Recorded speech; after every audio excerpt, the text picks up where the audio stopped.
I'd like to take a moment to thank my channel members for your continued support. Thank you, and consider joining today for added perks and exclusive content. Hello and welcome, I'm Bert the Stormtrooper, and today we're going to be taking a look at the Transformers Beast Wars Inferno, and I love this toy. Originally released in 1997, this was a mega class figure that retailed for approximately $15, and mine is the Japanese version. I got mine brand new not too long ago. I'd say about somewhere between 10-15 years ago as of the time of this recording. Big Bad Toy Store had a line like somebody found a warehouse full of brand new, still in package Japanese Beast Wars figures, and they put them on their site. So that's how I was able to get a lot of my Beast Wars figures, was when BBTS was having this sale. And I was just getting all of these brand new Japanese Beast Wars figures. So that's what this guy here is. Yeah, really cool to be able to open him brand new out of the box. Now, Inferno here, he is a fire ant, and a really big one at that. Here in ant mode, he is approximately 10 inches long. The body is about 1.5 inches tall. Of course, the legs, depending on how you pose them, they're going to go up a little higher. And I wanted to point out the thing about me getting him brand new, because out of the box, this seems to be a commonly known issue with Inferno, is the fact that his legs don't really hold his weight. You'll notice that whenever you pose him, he does start to kind of like just melt down until he's resting on his elbows and maybe on the body here in the back. That was the case with this figure brand new out of the box. So I got him out of the box. He comes packaged in his ant mode, put him on the table, and just went flat. So I guess just the legs are not designed to hold the weight. This is a pretty hefty figure, but with some creative posing, you can get some really cool poses out of him still. Going all the way around, yeah, Inferno looks absolutely awesome. This was such a cool, fun character on the show just because of how crazy he was. So, of course, he's a fire ant, so he is red.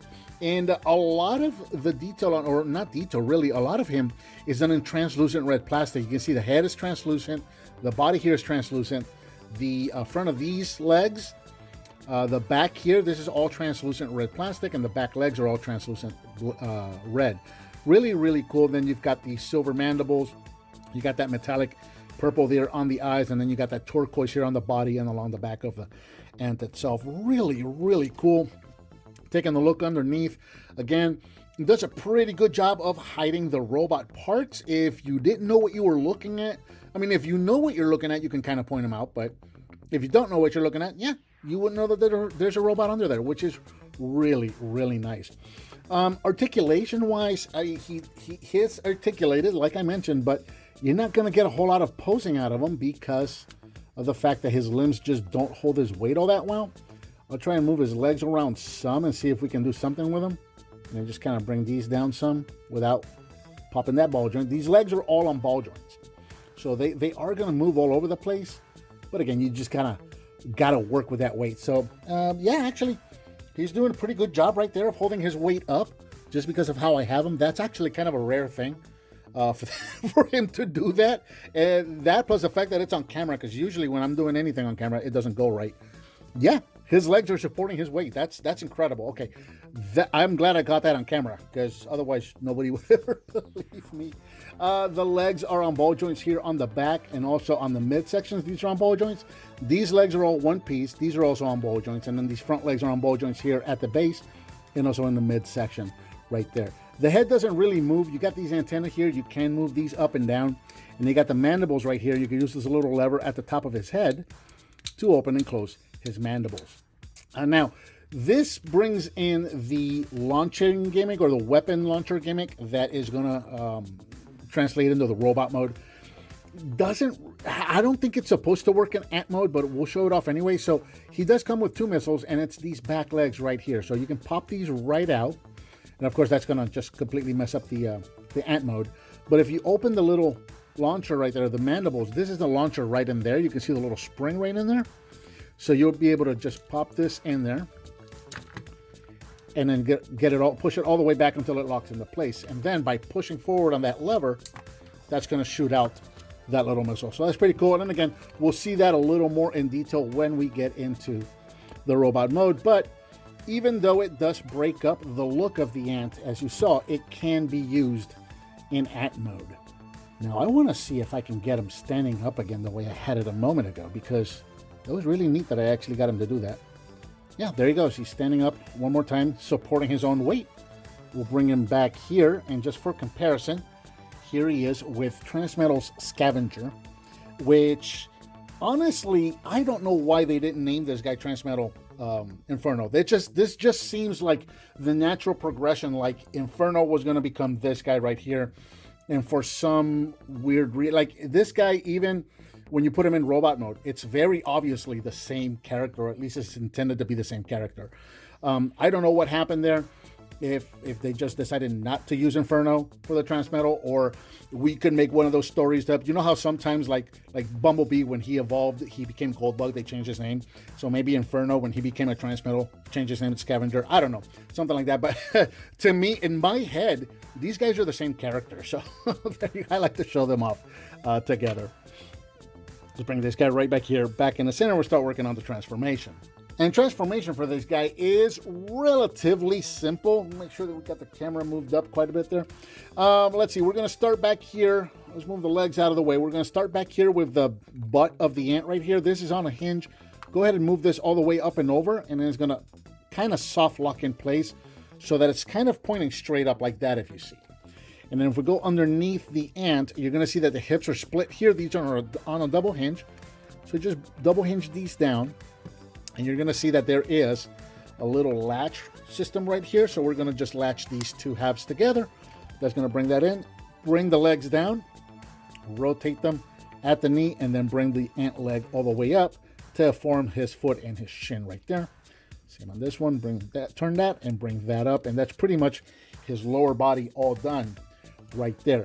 Take these middle legs and really just kind of tuck them away anywhere. It's really all you're going to do with those. And then same thing with the front ant legs right here. We're just going to collapse these, straighten out his arms like so. And then finally, we're going to bring the ant head down. And oh, as we do that, this little panel back here is going to open. So open that panel up. That's going to allow you to rotate the robot head out. Close that panel back up again. Straighten them out. And there we have Inferno in his robot mode, and you can do pretty much anything you want with these. I kind of like to leave them down. Let me get them all nice and straightened out. There we have Inferno in his robot mode, and I just absolutely adore the way that this guy looks.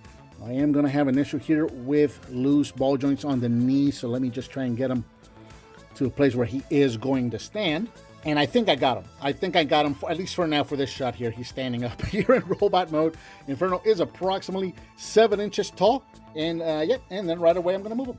Bringing him in close so we can see the look on. I absolutely adore the face sculpt on this guy. He just looks like he is absolutely crazy. And I just love that about him. And just kind of taking a look at the entire robot. Very cartoon accurate. He looks exactly like Inferno looked on the show. Really, really cool. Absolutely love how the ant translates into this robot mode. Very simple transformation, but very, very effective. Going all the way around. Very clean robot mode. Not a lot of cable hanging out. Even the legs. I love how the legs for the insect really do tuck away neatly. Even these back here, you can just kind of tuck them back there and they're not sticking out. And you know how some of these, like, for example, your tarantulas or your waspinator, the insect legs are kind of out and all over the place. This guy actually tucks them away really, really nicely. Of course, you got the big bootay right here in the back. We're going to look at this in a moment because that does do something else. That's for the flight mode, but we're going to finish going all the way around right there. Articulation wise, the head is on a ball joint so it can move up and down, left and right, side to side. The antenna can move a little bit. These shoulders are on ball joints, so you can move in and out, forward and backwards, all the way around.